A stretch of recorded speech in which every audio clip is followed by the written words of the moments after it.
Okay then my friends, in the last lesson we made our first test suite and test cases to test the longest string function, and in those tests we used this single matcher method called toBe, which allowed us to assert that a certain value should be something or other. But there's a ton of different matches that we can use other than this toBe one to assert different things. So in this lesson we're going to explore a few of those, and to do that we'll be writing tests for a second function that I've created called isPrime in this same examples.js file. Now, the function logic in itself is pretty simple, and to be honest, it's not really that important because, like I said before, when we're writing tests for a function, we can kind of treat that function as a black box. Then, if a test fails, we can open that black box and look inside. But essentially, it takes in a number as an argument, and then if the type of that argument is not a number, it throws an error. It also returns false if the number is less than 1 because 0 and negative numbers cannot be primes. Then it looks at the number, it loops through other numbers then to determine if it is a prime or not by looking at its modulus, or in other words, the remainder. If it is a prime number, we return true. If it's not a prime number, we return false.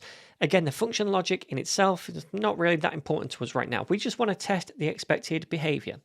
So then, let's head back to the test file where I've already prepped a brand new test suite for this new isPrime function. And inside that test suite, I've also prepped a few test cases as well using the it function.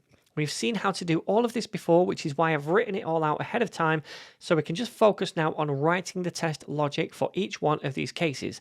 I've also imported the isPrime function as well at the top of the file so that we can use it in all of those tests. Now, before we start, I want to mention one thing. The tests that we write in this lesson might not be the best way to test the function, and I'm only writing these tests to demonstrate the different matcher methods available to us and how we can use them. But then in the next lesson, we'll delete all of these tests and we're going to write some better ones to test the function properly. Alright then, so let's start with this first one. It returns true or truthy for small prime numbers. So we'll start by writing our first assertion, which we can do by using the expect method, and then inside that we'll invoke the isPrime function and pass in a number which we expect to be prime. So for example, that could be 2, right? Now what do we expect then in this case? Well, we would expect the result to be true. So we would use the same toBe matcher and we would pass true as the value, okay? So we've seen that before. Let's do another one now, which is similar. So I'll copy this line of code onto the next line, and then I'm going to change the value to be another small number we would expect to be prime, like 3. And again, we'd expect the return value of the function in this case to also be true. All right, so let's do one more by copying the line of code again down to the next line. And we're going to use another number that we would expect to be prime, like 5. And this time we're going to use a slightly different matcher called toBeTruthy and invoke it. And we don't need to pass an argument into this method because the method in itself declares what the value should be, a truthy value, and that includes the Boolean true. It would also include other truthy values as well, like non-empty strings or positive numbers or any kind of array or object. So it's much looser than checking for an exact Boolean value of true, but sometimes it might be enough for you. Alright, so now let's run these tests by coming to the terminal, and we want to type npm run test, and then we can hit enter. And we should see that all of those 3 tests now pass. Awesome. Okay, so let's move on to the second test case. It returns false or falsy for non-primes. Okay, so let's come in here, and I'm going to say expect first of all, and invoke that. And then we'll invoke the isPrime function within that. So we want to pass in here now something that is a non-prime. So for example, 1 is not a prime. And then we can say that is toBe, and we'll say false. Let's do another example. I'm going to say isPrime and then pass in 0. And then we'll say this is also false, so toBe false again. And we're going to use another matcher now, which is the opposite of this one, toBe falsy. So let me duplicate this one more time, and we'll give this a different number, and that number is going to be 4. And we'd expect this to be false as well because it's not a prime number. It can be divided by 2. So instead of saying toBe false, we'll say toBe falsy now. And then we don't need to pass in false.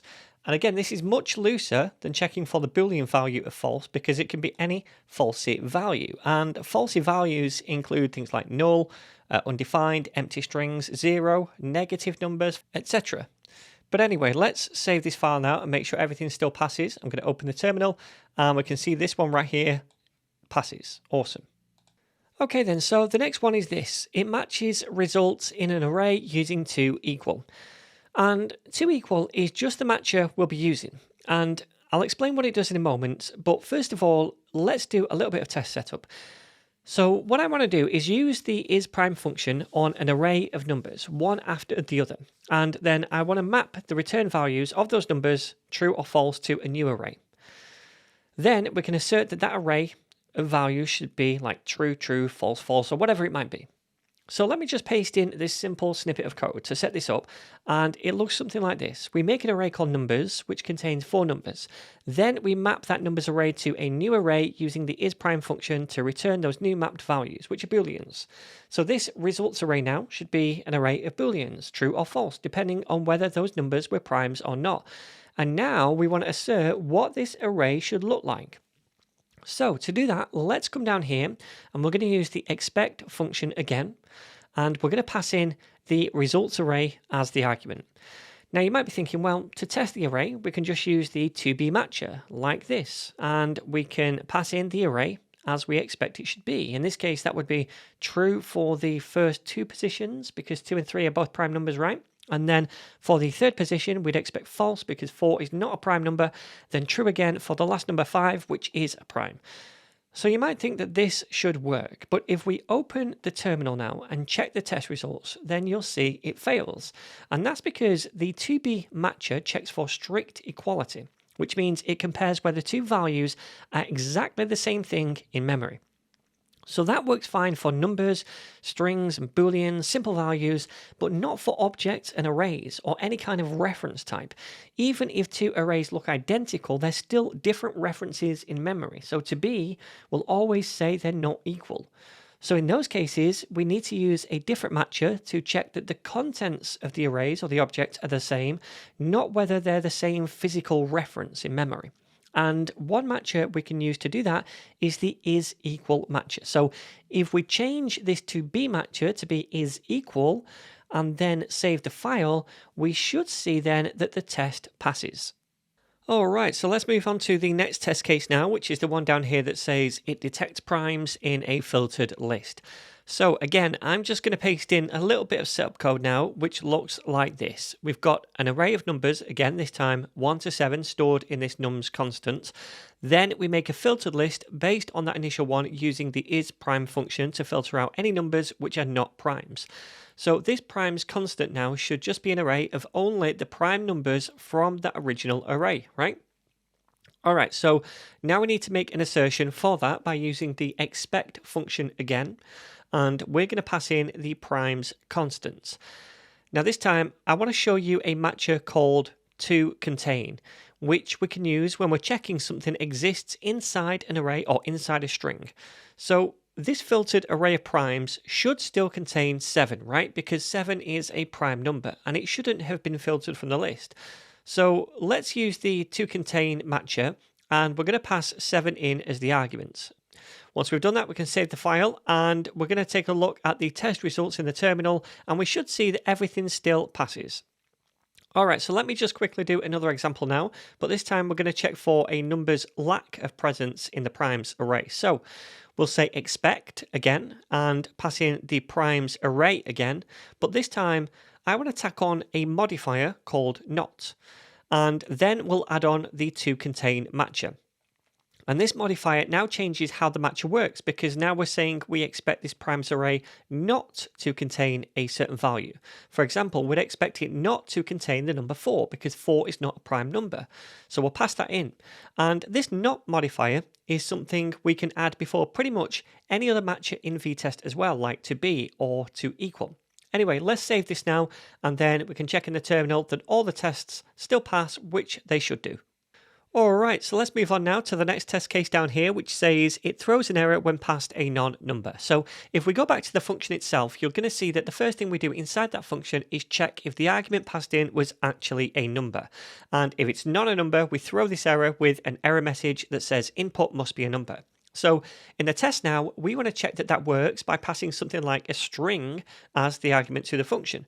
And we can do that. We can assert that errors get thrown under certain conditions. So first of all, we need to invoke the function somehow with an invalid input so that Vitest can check for the error. But if I just invoke the function directly here, like this by calling isPrime and then passing in a string like Pikachu, then this function will get executed and throw the error before we even make an assertion. And Vitest won't get the chance to test it because our code's already thrown that error. So instead, we need to wrap this function call within another function which doesn't yet get executed. For example, I could make a constant called bad call, right? And I could set that equal to a function which then wraps the isPrime function call. And now, when this line of code runs, the isPrime function isn't automatically invoked because it's being wrapped in another function, right? Which hasn't been invoked yet. So we've just set that function up so that when it's executed, it also runs the isPrime function inside it. And now we can come down here and say expect, and then we're going to pass in the bad call function, but we don't execute it for the same reason, because it will be executed by Vitest itself when the test runs. But now we can add on the matcher to throw, which means to throw an error, and we're going to invoke it to say that we expect that when this function runs now, and therefore when the isPrime function runs with that string argument, we expect an error to be thrown.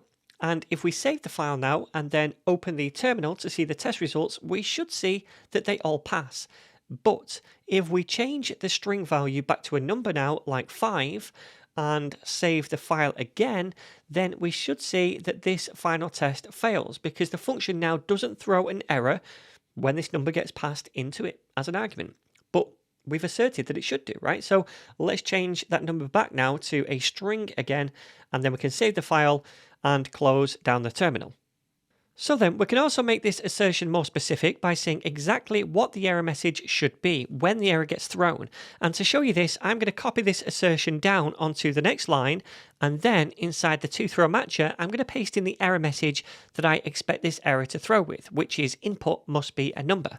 And that matches exactly what's written in the isPrime function. So now if we save again and then open a terminal, we should see that all the tests are still passing. But if you were to change the message now from inside the function, then this test would fail. Now, I'm not going to do that right now. I'm going to leave that for you to try out on your own because I want to move on and just show you one more matcher in this lesson. So down here, I've got this final test case, which says it has the correct type for the result. So basically, I'm saying I want to check the return type from the function is a Boolean. Whether it's true or false, I do not mind. That all depends on the input. But in every case where we provide a valid input, it should return a Boolean. So then down here, I will say expect. And then I'm going to pass in the isPrime function, and I want to call that with the number 7 as an argument. And by the way, the reason we can directly invoke the function here and not before when we were checking for an error is because down here, when we run the function, we're just returning a value, a Boolean in this case. So it doesn't really matter if the function runs ahead of time because we're asserting something on the return value. But before we weren't. We were checking for an error that gets thrown inside the function, so we didn't want it to run ahead of time, okay? Anyway, I'm going to chain on the matcher to be type of now, which checks the type of the value returned from this function.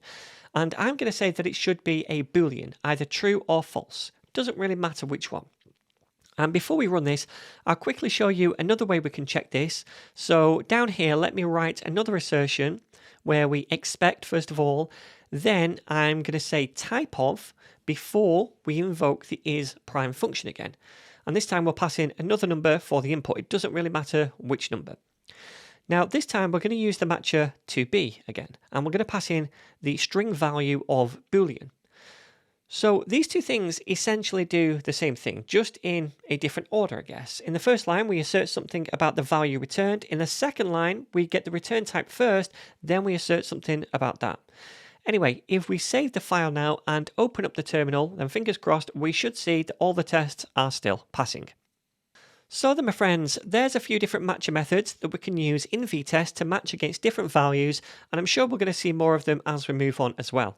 And again, the actual things we've tested here, like the filtered array of primes or the mapped array of booleans, well, they're probably not things you would test for in a function like this. I'm just using those tests as a way to show you these different matches. So in the next lesson, we'll get rid of all of these tests and we'll write some better ones for the isPrime function, and we'll also practice with some more tests on a brand new function as well.